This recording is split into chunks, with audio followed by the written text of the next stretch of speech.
Welcome back to another episode of Arthritic Bourbon Bikers, and we just were saying that maybe we should change the name of this to Arthritic Bourbon Bikepackers, but either way, welcome back. Today, we just decided to randomly kind of throw this together. It's a humid but kind of cloudy, rainy Missouri summer day. We're in the middle of July, for those of you who are listening and maybe don't know what the date on this is, and we're in the middle of the second wave of COVID, pandemic, whatever.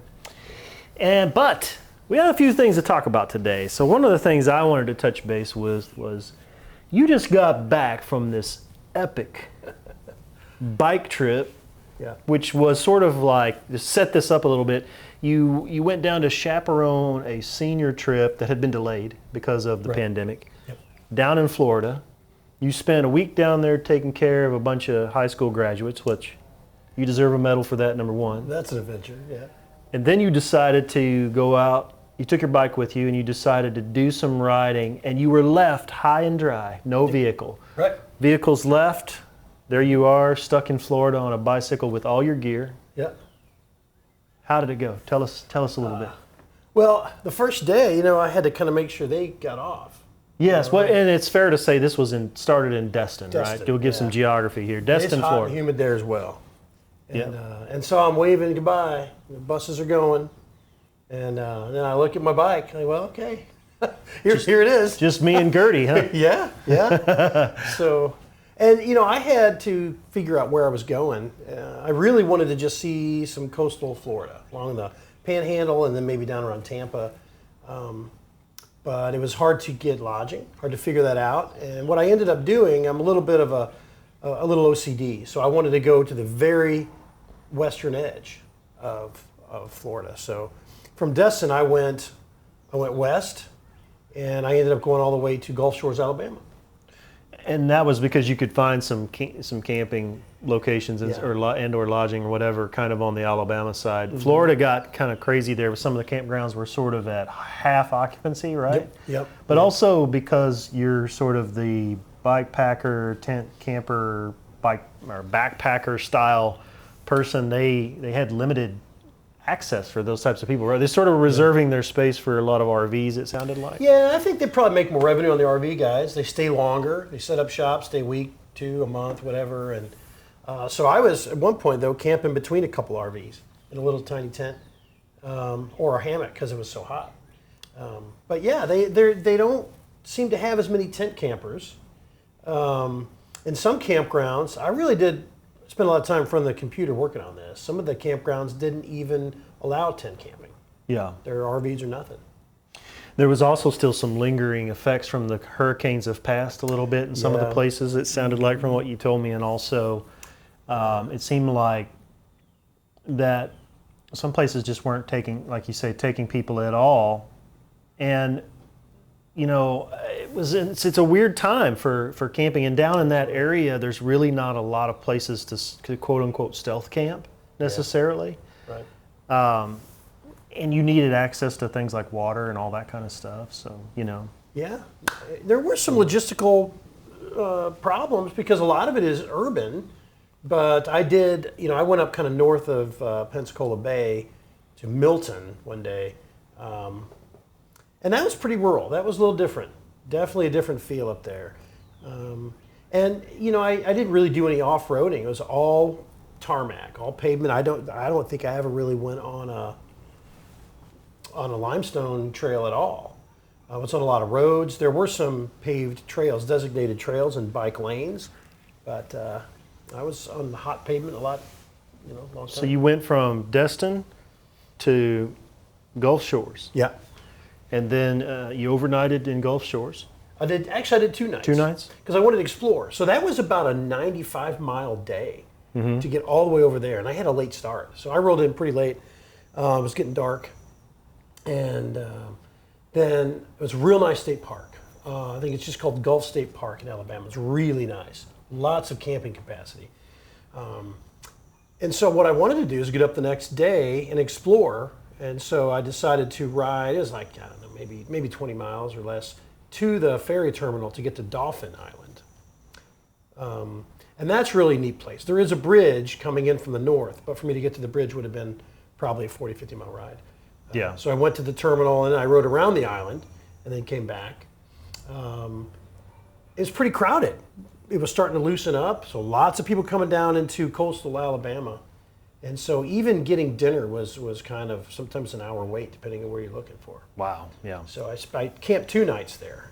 And man, it was hot. I have a pretty good bike or backpacking style tent, but it was just so hot. There's no ventilation because the mesh is so fine. So I just put up the hammock and stayed. And so I fought the bugs. So you had a hammock and you had the tent, but you didn't have the bug net or any of that stuff for the hammock, right? So you were kind of minimizing. Less. Yeah, I didn't have a rain fly for the hammock. I didn't have a bug net. I thought if it's going to be one of those problems, I would just stay in the tent. So lots of sort of trade-offs I found. I almost didn't take the hammock, but I wanted to camp in it if I wanted to, and I also, if I want to be at the beach, I love to try and find a place to put up the hammock. So was able to find a pier under which to hang the hammock. I spent all day one day just right there by the water. That was pretty neat. So then you went from Gulf Shores to Milton. Yep, Milton, and that's where I burned some Holiday Inn points. I was dirty, sweaty, needed a real shower, and some laundry. I didn't want to just wash in a sink somewhere. I wanted to take really do some laundry. Right. And that was a Holiday Inn night. There's some dogs going by. But so that was good. My routine when I did something like that was I go in, I just find a place that'll deliver pizza and a 2-liter bottle of Diet Coke. Yeah. And just stay there. And when you do that, if you have an entire room to yourself, you don't have to worry about the weather. It's nice because then you can just unpack and repack everything. Right. Try to get a first floor room if you can. Bring the bike in. It's a real good way to sort through. If you can lose something in your bag, you're trying to find a light, and you can just sort of undo everything. Yeah. Repack if you really want to. And I benefited from that. And then you left from Milton and went to Milton. I went down through Destin and I went to where did I camp that next night? Pensacola. No, I went down through Pensacola. It was Panama City. Panama City. Yeah, Panama City, and I spent 2 nights there. Was that a campground? Yeah, that was a campground. That was not quite as nice. It was real close to the water, just across the street essentially, but lots of traffic, lots of things going on. It was really like urban camping. It was an RV park that had a little cluster of tent spots in the center, and it was workable, but the shower house was not as nice as the state park. Definitely not as nice. Which is interesting because that state park shower house you said in Alabama was first class. Yeah, it even had air conditioning. Air conditioned. It was top notch. Top notch. So that you rarely hear about that at a state park. Yeah. At least most of the ones I've ever been to. I get the impression this is kind of the crown jewel over there at Gulf State Park. It really was nice. It really was. And extensive trails too. You could just spend time riding around their trails, getting lost. But so that was a couple of nights in Panama City, you said. Yeah, and the second day I decided rather than move on, so I made a bunch of other reservations down sort of the other, turning south. But I wanted to stay an extra day there, look at this state park. I think it's called St. Andrews State Park. Really nice little state park. And I just blew the day there, actually. I didn't do much cycling, just sat there and goofed off, found a real nice little place I think it's called Patches Bar and Grill. Had some unexpectedly good food. That was really good. Yeah. But then I made the mistake of checking the news. And this is when the cases were really starting to spike. And some states were saying, look, if you're coming back from these places such as Florida, we want you to quarantine yourself. For like 14 days. Yeah. And as you know, when I was going to be coming back to Missouri, my son Caleb was graduating. I can't really be uninvolved with that. So yeah, you didn't want to miss the graduation thing they had planned up here. So your plan was, okay, I got to get back to Missouri before they started enacting all these requirements for me Yeah. to self-quarantine, et cetera. Yeah. So then you had to figure out, okay, how do I get back to Missouri? Yeah. So what was the solution to that? The solution was actually not trivial either because, you look at rental cars. U-Haul is actually more expensive than I kind of thought. And then you can get a SUV or minivan, and the places that were available there were pretty costly. So I found a cargo van with Hertz that was really pretty reasonable, one way, which was really originally your idea. We did some talking, one-way rentals. Mm-hmm. But this was a cargo van, and I could actually stand up in. So it was really hard for me not to get a bunch of junk and bring it back to Oranges and Vidalia onions, right? That's what we laughed great. about. Alligator heads, whatever. But I knew I needed to bike home from St. Louis. So from Panama City, not Panama City Beach, I had to ride to Panama City to get the van. And then I probably get out of town by about 11. So I just went to Clarksville, Tennessee, got a hotel, and then I got up and drove to St. Louis Lambert Airport the next day. So you turned in the cargo van at Lambert Airport, which we've always talked about. This is a great method if you're somewhere and you need to get back to a starting point. If you start in locations that have major airports, there are usually rental options, whether it be cargo van, rental cars, that you can do one-way airport to airport. Mm-hmm. So you got to St. Louis, ditched the cargo van, got back on the bike, and then what'd you do? Well, I decided we've got the world-famous Katy Trail. Yep. Katy Trail State Park, which is about 250 miles maybe, 240, 250. I wanted to ride the whole trail. So I got on the trail and I went all the way east. In fact, beyond the end of the trail, I went to the river, a little town called Portage de Sioux on the Mississippi River. And saw that, came back, and camped at Marthasville. They've got a winery there, and a couple. I got to check something off my bucket list item. I wanted to be on a bike trip and stop and watch a baseball game played by total strangers, kids. Got to do that. They had a baseball tournament. Cool. So I cheered, got a little rowdy watching the baseball game. Yep. Storm came through. Fortunately, I was camping under a pavilion. So I didn't get wet at all, but there was some wind and thunder and lightning. It was a pretty serious storm. I was glad I wasn't just out in that one. And that was a long day. That was about a 90-mile ride to get there because I had riding to do before I got on the trail. So that was a lot of pedaling. And then from Marthasville to Cooper's Landing, which we go there all the time from home. So it's really, I was about 20 miles from home at that point. Mm-hmm. But I wanted to get the whole trail in. So interestingly, those 2 nights, I had some real adventures. Didn't get much sleep. We had fireworks, some of which were actually coming at me. Just trying to sleep in the hammock. Some goofballs, probably not intoxicated, trying to set off their fireworks, and they knocked them over. Had a party at an adjacent bar and grill at one night that was keeping me up. I had what sounded like cats mating in the rafters of that pavilion. It was nuts. So one night at Cooper's Landing, and I get up real. I could not sleep. I was right under one of those dusk to dawn lights. It was just not good. So I just got up about 4:30. Finally, just packed up and got on the trail. And you went from there to Sedalia. Yep.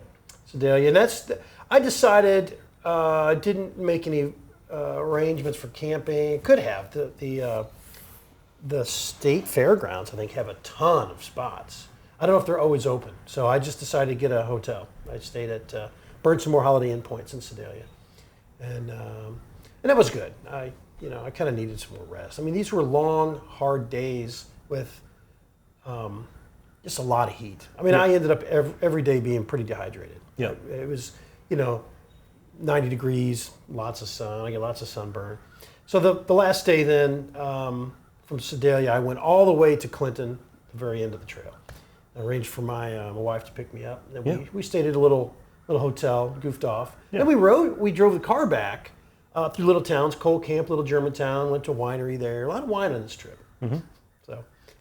And so all told, what do you estimate your mileage was probably?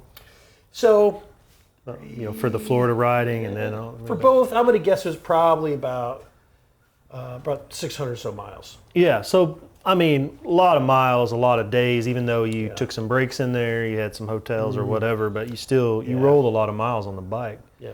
What kind of things do you think you like out of all of it when you look back? I heard you talk about the bugs, obviously, because you were sleeping in the hammock and didn't have the bug net. But what else did you kind of learn overall? You talked a little bit about hydration there when you said you were a little dehydrated rather, because of the heat and stuff. What kind of things did you learn? That's certainly prep for hydration. Just always, and I used the method you talked about. Set a timer and just take some drinks. Just do it, because I don't drink enough when I'm riding. Yeah, so just so everybody knows, what we talked about was I'd started kind of testing this theory, I guess you could say, or maybe I had seen it somewhere, I don't know, but of setting a timer every 15 to 20 minutes on your phone, and when that timer goes off, it's time for you to take a drink or two. Yeah, a couple good slugs. And it's amazing how fast that 15 or 20 minutes comes around.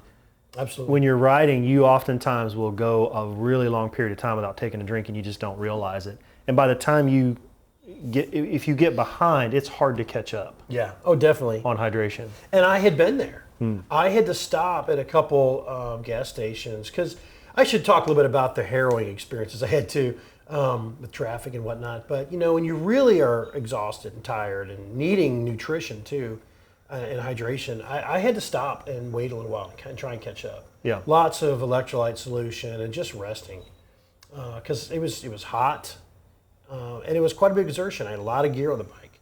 Yeah. And that's one of the things I learned too, is just little things are going to go wrong with the bike. I didn't have anything major, like I wore through the back tire a lot faster than I thought. And we talked about that. We speculate that part of that might have been maybe it was a little underinflated, because of the weight or something, but also the heat of the pavement, riding on pavement, hot pavement. I mean, really Florida sun beating down on blacktop, that's hot. Yeah. Not to mention, when you're out there, the heat reflecting off that blacktop, if it's 90 to 95 degrees, it's probably 105 bouncing back at you. Yeah, it was really, serious. Really serious heat. And a lot of debris. When you're going slower on a bike, you notice how much crap is on the side of the road. Dangerous stuff, glass, shards of metal, and all kinds of stuff. And it has been run over and ground up, and so there's just debris everywhere. It sticks to you, so you go into a public place and you've been sweaty, little sunscreen, so everything's sticking to you. You're a bit like a bird's nest walking into a gas station. So, lessons like that, and just little things on the bike, little things that are now loose, popped off. The glue needs to be changed, the bar tape, things that just now need a little attention. And I did a pretty good job of getting ready for it. So I think if you do something like that, roll those miles and condition, whether it's really hot, really cold, rainy, whatever, I think you're going to uncover some weaknesses in your gear, and that's when it's going to fail or start to wear. Yeah. So I was really amazed at the amount of wear you had on that tire too. It really did. I mean, you did put some miles on. I mean, since you had put the tire on, we were kind of adding that up. You probably did 1,500 miles or something like that, maybe more. I don't know.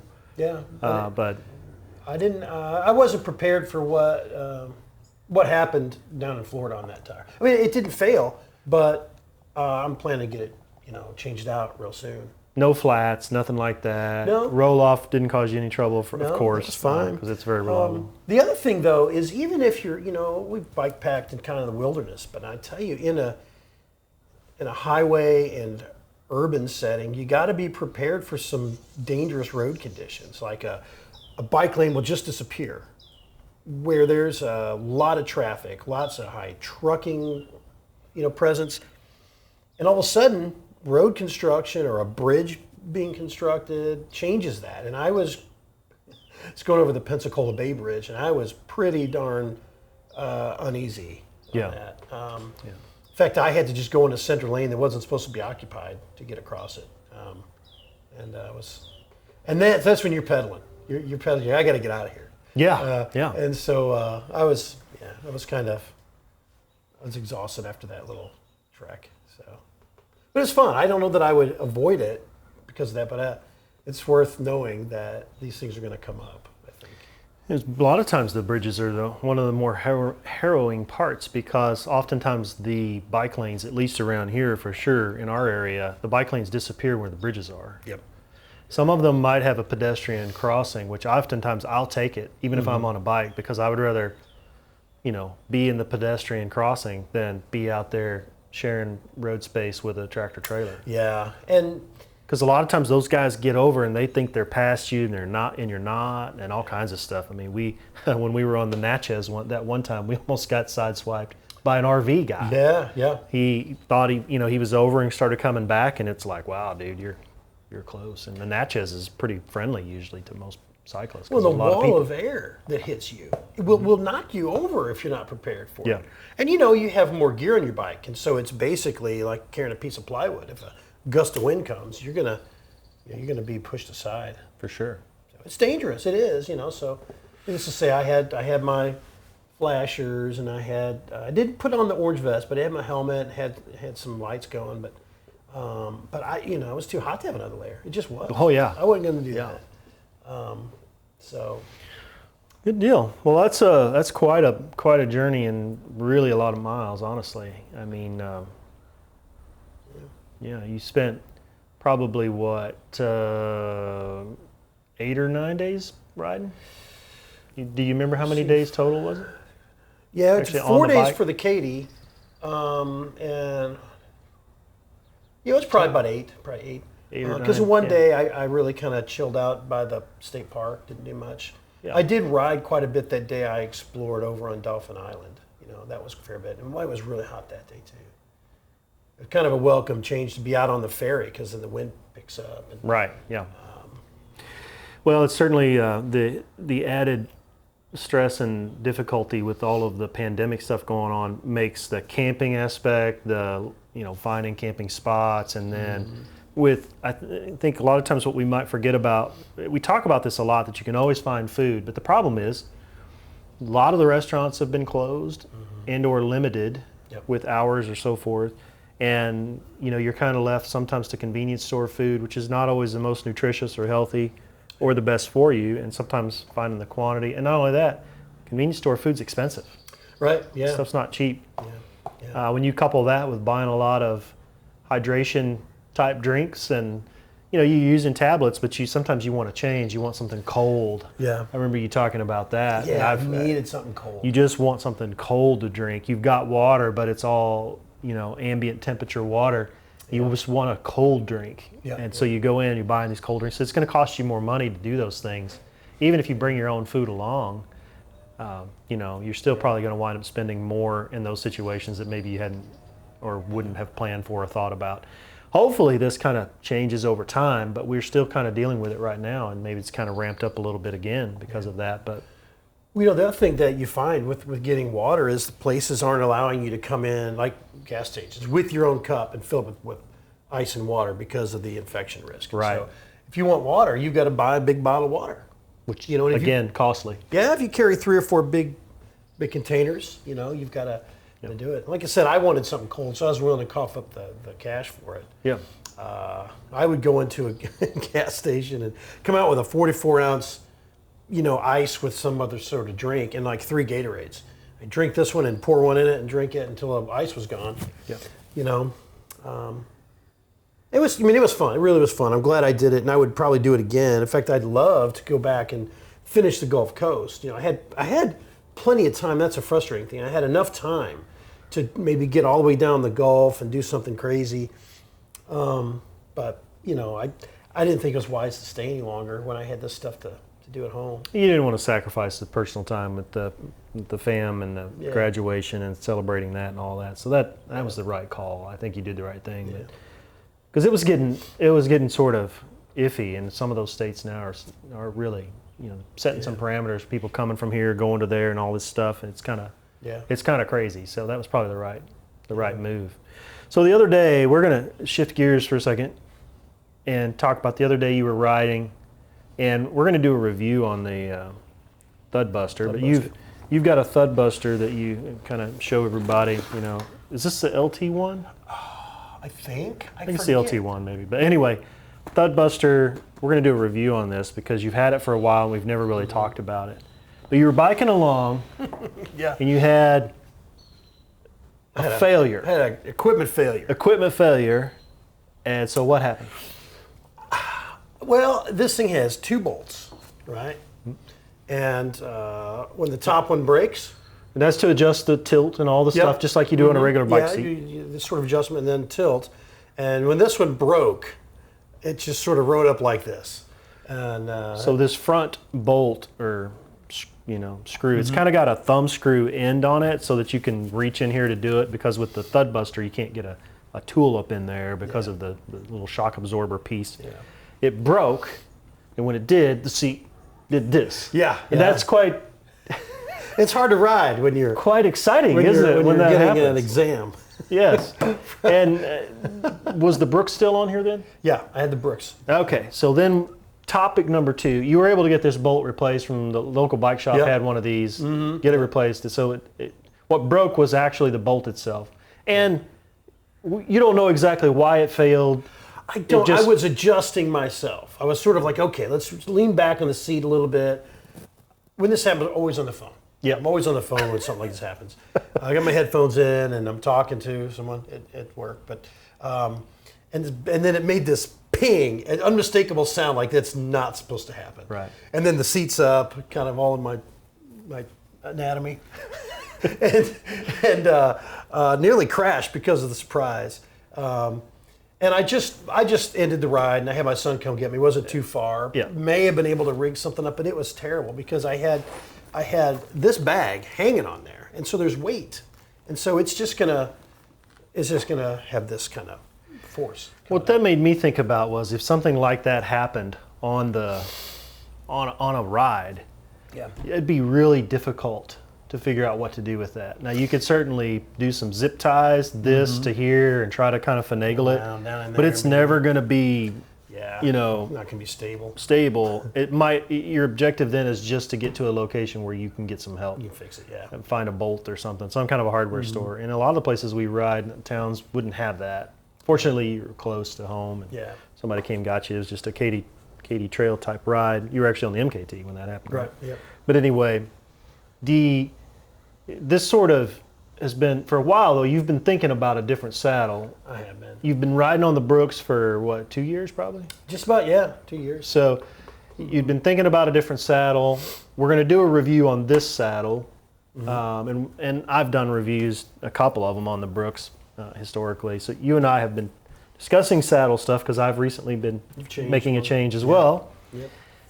So tell us what was going on with the Brooks, and then you had a B17, Yep. the traditional B17. Yep. What was going on with it that made you want to change, and tell us about your choice. I still have.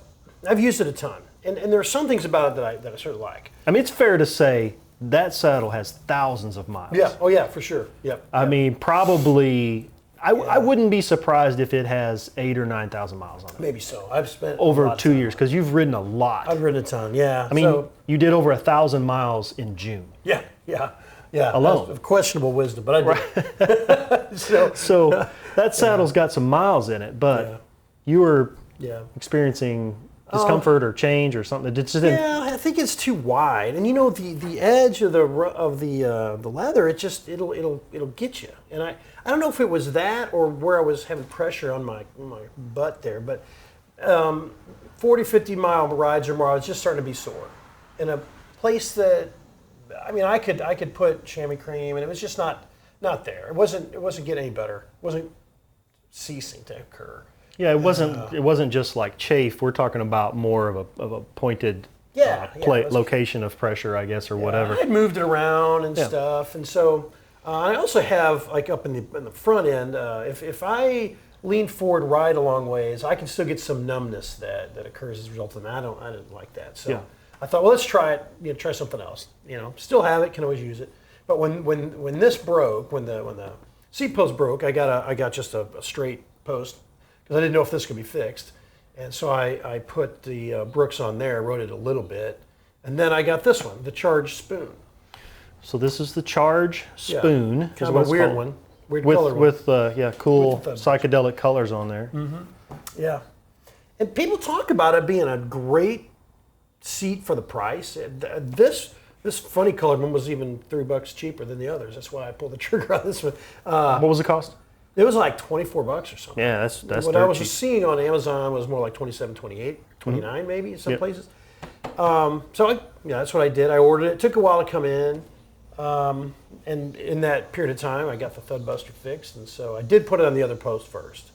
But I realized at that point with just the plain old seat post, I didn't appreciate how much cushion I was getting out of the thud buster. Yeah, that's why I want to do a review specifically about it. But you noticed at that point that the thud buster really was giving you a little more comfort in the ride. And I think sometimes we don't we sort of don't realize how much micro vibration there can be even riding on blacktop, seams even in the pavement. Even with high volume tires, it will still get to you. Yeah, I mean, we're running big tires, but you can still feel some things. It's, of course, nothing like road bike people. So, hey, shout out to you guys.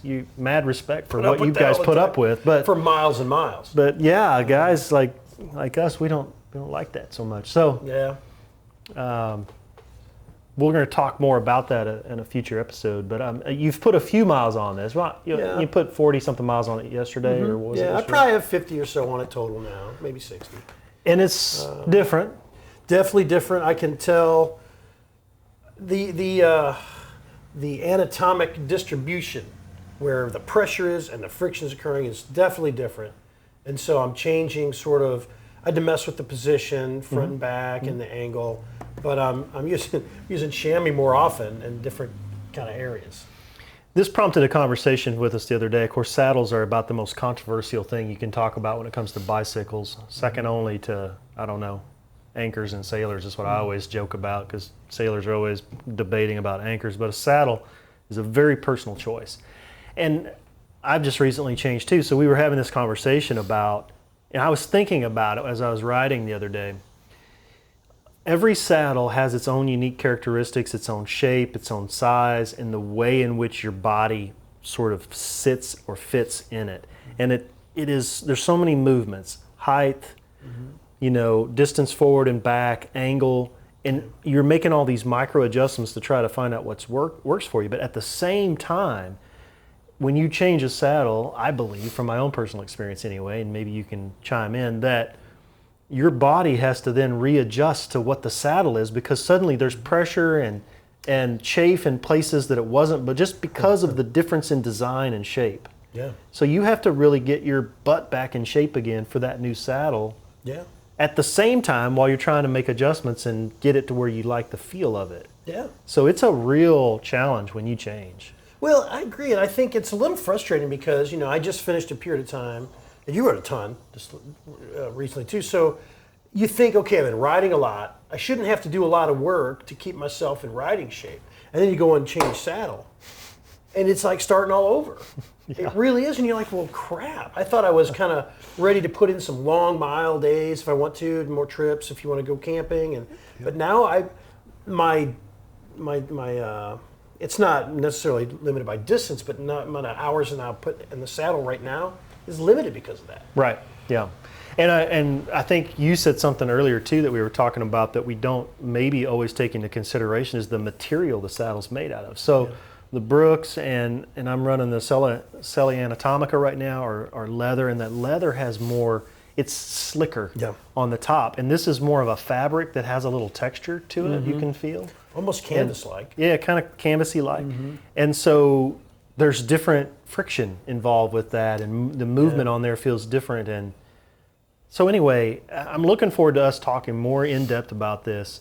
I think one of the first things I noticed, and you commented about it too, is it's definitely narrower in the back. Yep. It's definitely got a little more slope to it. It has more curvature this way. Yeah. And that got me. I put it on, what I thought was the same angle, and I felt like I was getting a prostate check. Yeah. And so I put the nose down a little bit. Yeah. So much so that you can sort of feel like, and you've talked about this before, you feel like you're going to slide off, but I don't know. I kind of like the shape of this. I do. We'll see how this goes over the next week or two. And unfortunately, when you buy expensive saddles, the only way you can really find out is if you put miles in them. And Selle Anatomica, one of the things they advertised was that they give you 30 days. You can try out the saddle for 30 days, and you can then return it. What you have to remember though is the fine print is that it has to be in like new condition, or they basically kind of charge you a fee for the wear and tear. Yeah. Well, I haven't even had that on there 30 days, and we show you guys this sometime when I do a review on it. But it's obviously worn it's been because used, yeah. it's a sweaty July, and I'm not going to baby it. I'm not going to put a cover on. I'm here to ride the thing and find out if it works. And so there's no way I'm going to return that saddle. And it's a $150 saddle. Yeah. And so now you're going to use it, and if you don't like the saddles, you're going to wind up putting them on a shelf, or giving them to your kid and letting them try it, or giving them to a buddy and letting them try it, or whatever. So I had kind of the same thing with the Brooks. I started to notice it on this bike. It just felt different than the old bike, and maybe it's bike geometry, and I could never seem to get it tweaked, and I was having some pressure points in different places. And one of the questions that I have, and maybe some Brooks riders out there could comment, does it change enough over time with the wear on the saddle and everything that it just doesn't feel as good anymore? Everybody always talks about you got to break one in, but does it ever reach a point where you've over broken it somehow? And I know you can tension them and all these things, and I've tried that too, but I've never, it seemed like something changed, and maybe I changed, or maybe bike geometry changed it all. Yeah. But I could never get it to sort of adjust and fit the new feel that I was looking for. So, well, the other thing we've talked about is you don't have a lot of rail on some of them, so the Brooks didn't have as much rail. You really need to adjust, forward and backward. And this one's okay. I have a little bit more rail on this Charge spoon, but if you look at the back, there's not a good way to really hang anything on here like you do with, say, Anatomica or the Brooks. right. That will support quite a bit of bag use back here. But what I've sort of rigged it up here, and the attachment point is really far forward, and it's just not going to work long term for me. So I'm going to have to rig up something else that I can, kind of move this anchor point to the back if I'm going to put bags on there. Yeah. So I'm just rigging it up now. That's why this bag is on there again, because it sort of fits in that slot. And this is really categorized maybe as more of a traditional mountain bike saddle as opposed to a touring saddle. Yeah. Quote unquote touring saddle. I guess you can tour on anything, but well, that's interesting. Yeah. Well, I look forward to us doing a long, once you've put some more miles in it, and I have no doubt that you'll do that. Yeah.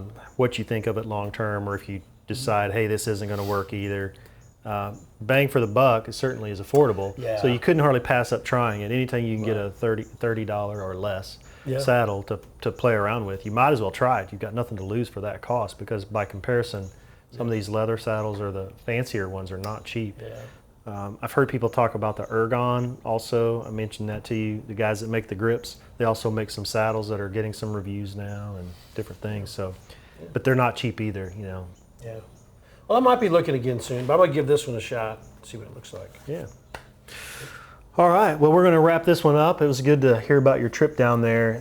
Bikepackers and tourists, the touring guys probably are used to more of some of that stuff than the bikepacking guys who are doing more trails or single tracks. The touring guys are used to maybe rolling a lot of highway miles, but there was some interesting things out of that, I thought, that you learned, and that you sort of learned about your bike, and just the whole scenario when you're biking during this time too. I thought that was interesting, that it's a different planning process during this pandemic because of limited space, limited occupancy of restaurants, all kinds of things. So keep that in mind. And change it on the fly. That's not easy to do always.